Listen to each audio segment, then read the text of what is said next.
Bismillahirrahmanirrahim. Assalamualaikum. First of all, welcome to my YouTube channel. Now let's start General Math of Grade 10. Now we will discuss about question number 12. हमने इसके exercise 1.1 का question number 11 तक तमाम question हमने solve कर लिए थे। अब हम सॉल्व करने जा रहे हैं क्वेश्चन नंबर 10। चलिए इसका सोल्यूशन देखते हैं, इसका सोल्यूशन क्या है और ये कैसे सॉल्व होगा। चलिए देखें क्वेश्चन नंबर 12 में हमने क्या करना है। पहले सबसे वैल्यूज़ देखनी है और फिर उनकी कॉमन वैल्यू निकालनी है। पहले हमने ये पढ़ लिया हुआ है कि कॉमन वैल्यू कैसे निकालते हैं। अब देखें यहाँ पे हमारे पास 27, 36 और 9 है। तीनों को ऐसी वैल्यू से डिवाइड करना है, कटिंग करनी है कि तीनों एक ही टेबल में सॉल्व हो जाए। जैसे अभी 9 के टेबल में तीनों सॉल्व हो रहे हैं, तो हम इसे 9 के टेबल से करके देखते हैं। 9 3 27, 9 4 36 और 9 2 18। 9 को यहाँ रखें, इसमें से कॉमन निकालें तो क्या निकलेगा M4 और x 8 है और इधर 6 है हमारे पास, तो इधर निकलेगा x6 और इसको आगे अंदर सॉल्व करें फर्दर तो 9 3 27, M4 इधर चला गया था, इधर कुछ भी नहीं बचा। x8 था, 6 यहाँ कॉमन आ गया, x स्क्वायर यहाँ रह गया माइनस 9 4 36, m में से 4m यहाँ आ गया पीछे, M4 जाने के बाद m स्क्वायर रह गया और x6 का 6 यहाँ आ गया। ऐसे नीचे वाली क्वेश्चन सॉल्व होगी। अब ऊपर देख लेते हैं। 9 × 2 करें तो हमारे पास आ जाएगा 18। सेम वैल्यू से हम लोग कर रहे हैं ना, 9 2 18, M4 कॉमन ले लिया था हमने, यहाँ हमारे पास सिंपल m रह गया और ओके M4 हमने यहाँ कॉमन ले लिया था, पीछे हमारे पास क्या रह गया था M4। अब x है तो x3 अगर ले लें यहाँ पे, x का 3 का 3। अब अगर हम इसकी कटिंग करें तो 9 9 से कट जाएगा, सेम वैल्यूज हमने एक दूसरे से काट देनी है। 9 9 से कट जाएगा, M4 यहाँ M5 है, M5 से कट गया, यहाँ पीछे हमारा M1 रह गया। x6 x3 से कट जाएगा, पीछे हमारे पास 3 रह जाएगा। ठीक है, इस तरह क्या रह जाएगा, ऊपर हमारे पास 2 और m की पावर 1 यानी कि 1 m रह जाएगा। फिर देखें इधर क्या रह जाएगा, x की क्यूब ये रह जाएगा ना, 6x तो 3 इसके साथ कॉमन में कट गए और x बाकी रह गए। यहाँ से निकालें तो 3x square minus 4m square, इनको आपस में मल्टीप्लाई करते हैं। मल्टीप्लिकेशन देखें अब इनकी, ऊपर 2m रह जाएगा, x को 3 से मल्टीप्लाई किया तो 3x और पावर्स इनकी 3x और पावर्स इनकी प्लस हो जाएंगी, 3 और 2 5 माइनस x 4 से मल्टीप्लाई किया 4x, x की पावर अलग रहेगी, m की पावर अलग रहेगी। इस तरह से ये हमारा आंसर आ जाएगा। तो अब 2m bye 3x5 minus 4x3 5c minus 5d, c के ऊपर स्क्वायर है और माइनस d का स्क्वायर, ये हमारा फॉर्मूला पुट हो रहा है। ठीक है, और 5c और 5d में से हम लोगों ने 5 को कॉमन ले लेना है। अगर हम इसको मल्टीप्लाई भी करें तो 5 1 से 5 होगा, तो इस तरह 5 ही बाहर आएगा। और इस तरह से हमने 5 कॉमन ले लिया और c माइनस d ब्रैकेट के अंदर रहेगा, नीचे है c square minus d square. ये हमारा फार्मूला जो हम पहले बहुत बार पढ़ चुके हैं, a स्क्वायर b स्क्वायर। जब इसको हम लोग ओपन करेंगे तो a माइनस b ब्रैकेट और a प्लस b ब्रैकेट, ये ऐसे सॉल्व हो जाएगा। तब हम इसको नीचे राइट कर लेंगे।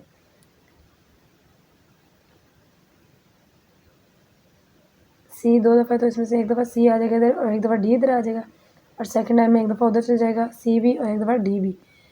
ये फार्मूला भी ओपन हो जाएगा और आंसर में एक दफ़ा में c में प्लस आएगा, एक में माइनस आएगा। c माइनस डी नीचे और c माइनस डी ऊपर कॉमन है, ये कट जाएंगे। ऊपर हमारे पास सिर्फ रह जाएगा 5 और नीचे हमारे पास आएगा c प्लस डी, तो ये हमारा ऐसे आंसर आ जाएगा। ठीक है, आंसर ओके। अब देखें क्वेश्चन नंबर 14। क्वेश्चन नंबर 14 में गिवन है X square minus Y square 3y minus 3x। अब इसमें वही फार्मूला पुट हो रहा है, लेकिन पिछले क्वेश्चन में हमने नीचे फार्मूला लगाया था, इसमें ऊपर फार्मूला लगाएंगे। A square minus B square a minus B और a प्लस बी एक एक दफ़ा ओपन हो जाएगा। तो ए जो x है वो हमारा a है और जो y है वो हमारा b है, ठीक है। ये a हो जाएगा और ये b हो जाएगा। फिर सॉल्व करते हैं a minus X minus Y X plus Y और नीचे हमारा 3y और 3x है। अब इसको हम लोग अगर चेंज करें माइनस प्लस माइनस, इनमें से हम लोग कॉमन निकालेंगे, -3 कॉमन आ जाएगा। और चलिए पहले हम इसको ऐसे लिख लेते हैं और फिर हम बाद में कॉमन निकालेंगे।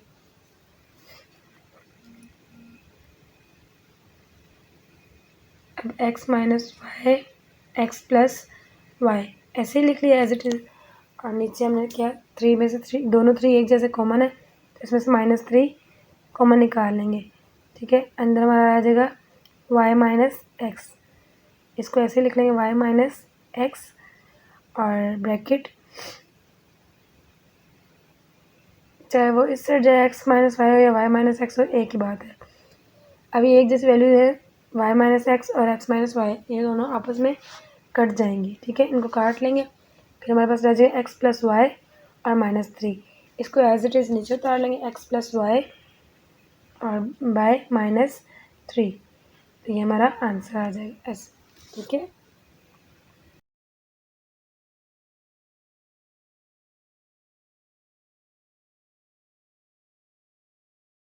ओके, देखिए सवाल नंबर 15 X by X minus 1 X minus Y plus X square by X square plus Y, ठीक है। यहाँ पे फार्मूला पुट होगा किस तरह से, लेकिन देखना है पहले। सबसे पहले हमने इसका डिनोमिनेटर ले लेना, ठीक है। इजाफे एक एलसीएम जो कहते हैं उसको, नीचे वाली ही values X minus Y X square plus Y square, ये होगी नीचे वाली वैल्यूज, ठीक है। अब हमने इनको तकसीम करना है ऊपर वाली वैल्यूज के साथ। अब तकसीम करेंगे कैसे, पहले ये वाली वैल्यू साइड पर रख लिख लेते हैं X minus 1 Y X square plus Y square, इसको हमने तकसीम कर देना है इसके साथ, ठीक है। इस पूरी वैल्यू को इसके साथ तकसीम करना है, तो कैसे होगा, नीचे एक्स माइनस वाई लिख लेंगे, ये वाली वैल्यू, ये दोनों सेम है, ये एक दूसरे कट जाएंगे। ऊपर हमारे पास जो रह जाएगी वो ऊपर वाली वैल्यू के साथ ज़रब हो जाएगी, मल्टीप्लाई हो जाएगी। एक्स मल्टीप्लाई ये वाली value X square plus Y square, दोबारा से ये होगा। अब ये वाली पूरी वैल्यू इस वाली वैल्यू के साथ तकसीम हो जाएगी और जो बचेगा वो ऊपर वाली वैल्यू के साथ ज़रब हो जाएगा। तो ये ऊपर लिखिए X minus Y X square plus Y square, नीचे आ जाएगा हमारा X square plus Y square, ये दोनों सेम है, एक दूसरे से कट जाएंगे। ऊपर आ जाएगी X Y X minus Y X square bracket X minus Y, इस तरह से आ जाएगा। अब हमने इसको मल्टीप्लाई करके नीचे लिख लेना, ठीक है। एक्स को अगर एक्स से मल्टीप्लाई करें तो एक्स स्क्वेयर हो जाएगा, एक्स क्यूब हो जाएगा, स्क्वेयर और 1 क्यूब, फिर प्लस एक्स वाई स्क्वेयर, फिर है जी प्लस एक्स को एक्स से फिर मल्टीप्लाई किया तो X cube minus X square Y. नीचे वाली वैल्यू देखेंगे, पहले इसको इसके साथ मल्टीप्लाई करना है, फिर इसको इसके साथ, फिर इसको इसके साथ, फिर इसको इसके साथ। मैं आपके लिए आसानी के लिए यहाँ पेंसिल के साथ मार्क कर देती हूँ, ठीक है, ताकि आपके लिए आसानी रहे। पहले एक्स को इसके साथ करना है, फिर इसी एक्स को वाई के साथ करना है, ठीक है। फिर वाई को एक्स के साथ करना है, फिर इसी वाई को एक्स वाई के साथ मल्टीप्लाई करना है। चलिए आप सब मल्टीप्लाई करके देखते हैं, ये मैंने एरो आपके लिए आसानी के लिए लगाई है, ठीक है, आपने लगाने नहीं है। एक्स को एक्स से किया तो एक्स क्यूब और प्लस एक्स को वाई से किया तो एक्स वाई स्क्वेयर। अब ये इसके साथ और ये इसके साथ सॉल्व हो गया। अब वाई को करेंगे, माइनस वाई को एक्स के साथ सॉल्व किया तो माइनस एक्स वाई स्क्वेयर, फिर वाई को वाई के साथ किया तो माइनस वाई क्यूब, ठीक है, ये आ जाएगा। अब अगर इसको आगे सॉल्व करें तो अब इसमें से हमने इसको मल्टीप्लाई और प्लस माइनस करके जो हमारा आंसर आता है वो निकल आएगा, ठीक है। अब हम इनकी वैल्यू जो सेम है उनको प्लस माइनस कर लेते हैं। x3 और x3 एक आ जाएगा, जिसका कुछ नहीं तो उसका क्या था 1 होता है, ठीक है। अब ये 2 हो जाएगा, 2x³ और आगे चलेंगे तो प्लस एक्स वाई अकेला है, इसके अलावा कोई नहीं है, एक्स वाई वाला स्क्वायर वाला एक्स वाई। इसके बाद है जी माइनस एक्स स्क्वायर, इस पे वाई पर स्क्वायर है, इस पे एक्स पे स्क्वायर है वाई, ठीक है। अब नीचे क्या आ जाएगा एक्स एक्स के क्यूब, ठीक है, प्लस एक्स वाई क्यूब और एक्स वाई क्यूब, इसका क्यूब सॉरी यहाँ पे square, X square Y minus X Y square plus minus Y cube. तो हमारा आंसर आएगा 2x⁻³ X Y square minus X square Y, नीचे आ जाएंगे x³ minus X square Y plus X Y square minus 3। ये हमारा answer आ जाएगा, ठीक है। उम्मीद करती हूँ यहाँ तक क्वेश्चन नंबर 15 तक समझ आ गए होंगे। बाकी क्वेश्चन हम नेक्स्ट वीडियो में सॉल्व करेंगे। तो चैनल के साथ जुड़े रहने के लिए, अपनी स्टडी को कंटिन्यू रखने के लिए हमारे चैनल के साथ जुड़े रहें और साथ साथ चैनल को सब्सक्राइब और लाइक करें, ताकि हर नई आने वाली वीडियो आप तक बआसानी पहुँच सके। और इसके अलावा अगर आपको क्वेश्चन बाय क्वेश्चन या एक्सरसाइज चाहिए हो तो आप लोग प्ले लिस्ट ओपन करके वहाँ से तमाम एक्सरसाइज सॉल्व कर सकते हो या समझ सकते हो। ओके, अभी तक के लिए अल्लाह हाफ़िज़, फ़ी अमानिल्लाह।